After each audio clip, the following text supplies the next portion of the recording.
So my phone is pretty busted this week, and I'm going to be doing the recordings by hand, which is kind of a pain because it's a little shaky, but I'm going to try my best. It's like my arm is my tripod, and it's like... This is week number 2 of what I love and what I learn.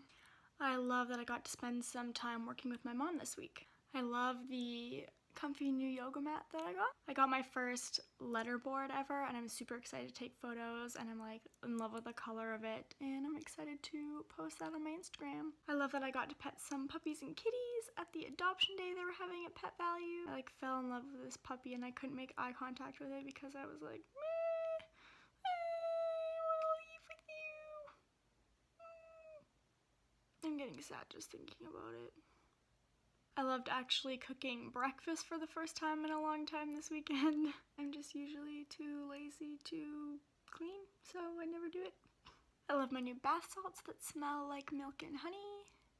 They're just like from Walmart, but I love the new video that Gary Vee came out with called Close Your Eyes Before You're 29, and he has it up on his Instagram, so you should check it out, and it's really a good one. Gary Vee's cameraman, D-Rock, replied to my story that I posted. I reposted one of his pictures, and he actually said thank you for sharing it, and I thought that was super cool that he reached out, and I was like, cool. I love that my bosses are super supportive, and they consistently give me like feedback and tell me I'm doing a good job, and it just like makes me really happy hearing those kind of things. I just love that they're making me feel so comfortable to be at work. I love that I'm getting more involved in the community and getting to know names and faces and families. Like, it's a very small town, so it's pretty easy. Like, once you know a family, you kind of know the connections of everyone, and learning that has been really nice. I love my new little Buddha head that it doesn't smell very good because it's like this scented thing, but it's cool. Lastly, I just love that I'm getting out of the house and getting to know people, and I'm not a complete recluse like I have been for the past 4 months. It's definitely moving me forward, and like getting back into being a little bit more social has helped my mental health, I think. What did I learn? I learned the behind the scenes of what it takes to have my mom's job, and that having a work-life balance is pretty hard, having to work so late. I learned that running without stretching or previous training, you can't just jump into running 5 miles. I ended up giving myself shin splints, and it hurts to walk down the stairs and to hop and just like little things, and I definitely wish I would have not pushed it so far because I haven't been able to commit as much to my training as I want to, which has kind of been a bit of a setback. I am taking care of it, so I will be getting back into training. It just like, it hurts right now, but I'm doing everything I need to do to heal it. I learned to not be so careless with my phone because I dropped it thinking that, oh, whatever, it's cracked enough, it doesn't even matter anymore, but I dropped it and it disconnected the one corner of the screen, and it's like this black abyss that covers half the screen. I can't even freaking see myself right now. Recording this is just like completely taking over the one side of my screen and making my screen glitch, and it's just been a hassle. I learned that I have a 17.35% body fat, and I have a goal to get it down to 10% by the end of the year. This is a big one. I learned how important hashtagging is and how important it is to follow the hashtags that you use. I connected with so many people this week that have similar interests and what they're trying, and like Project 333, and just like little people I reached out to and got to see like, wow, like this person's really cool or really good at yoga. Like later on when I start to learn that, it'd be good to connect with them, and it's just like following hashtags and finding random users on Instagram has been like a really big tool. I learned and mapped out how much it would cost to move to Bali for 3 months on both sides of the spectrum. So on the super cheap like backpacking side, and then the super luxury side, and it's between like $2,400 and like if you want to do it like big like just under $6,000. I really want to make a big trip, maybe like next year, maybe at the end of this year, maybe next year. So I wanted to kind of learn about Bali and learn what the flight costs and what food costs. So I spent like a whole day just learning what it would take to make that travel a reality. I learned how to do some cardio boxing, which was pretty cool. I learned that I need to tape my hands for cardio boxing because I split both my knuckles open.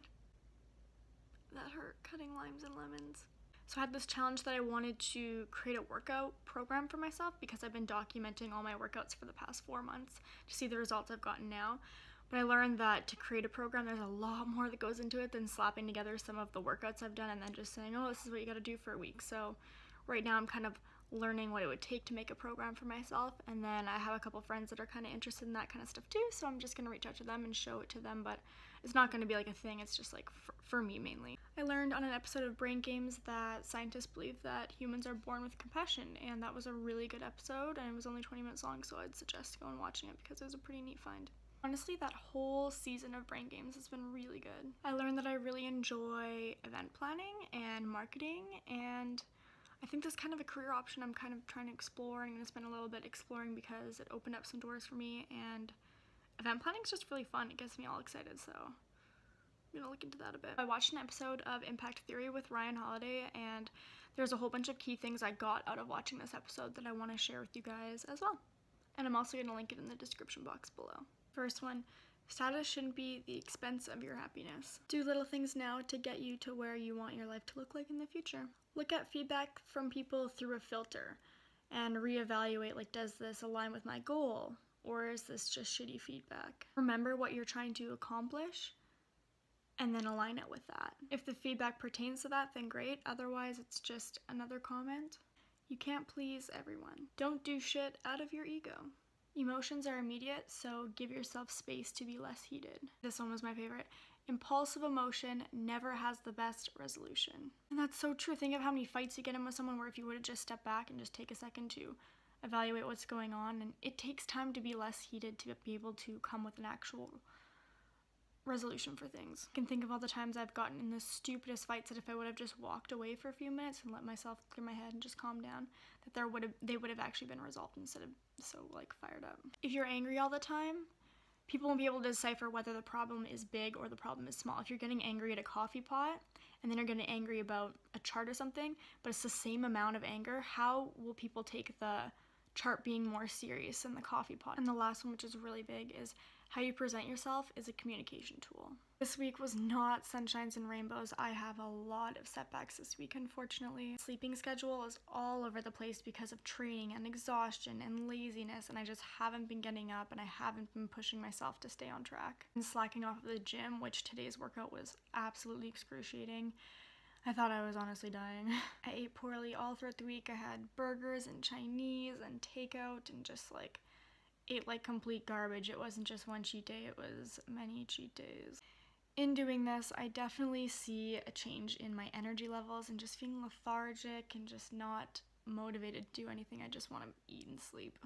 As you know, I smashed my phone and I've been kind of using that as an excuse to not be posting and not be on my phone, which is really just lazy of me, and I should be posting and I should be keeping on the ball, but I just find the screen annoying. But at the end of the day, like, my phone still works and I just keep using it as an excuse, which is not what I should be doing. I had a goal of organically gaining some followers this week, and I did go through with a lot of it, but I should have been persistent and I didn't meet my goal this week, which is kind of a shitty feeling. But I did gain some followers and made some really awesome connections and everything like that, which I'm really thankful for, but it could have been a lot better. So yeah, this week has been full of setbacks and laziness, but going forward, I'm just really gonna push myself this week to the limit, especially at the gym, because I was so lazy. There was no gain, nothing. I just, like, this week is gonna be like hammer down. I have a new routine set in place, scheduled by the hour, to see if that maybe helps me stay on track better, and I'm hoping that having that will push me forward and more discipline in it. It's in line with my new sleeping schedule and work schedule, so I think that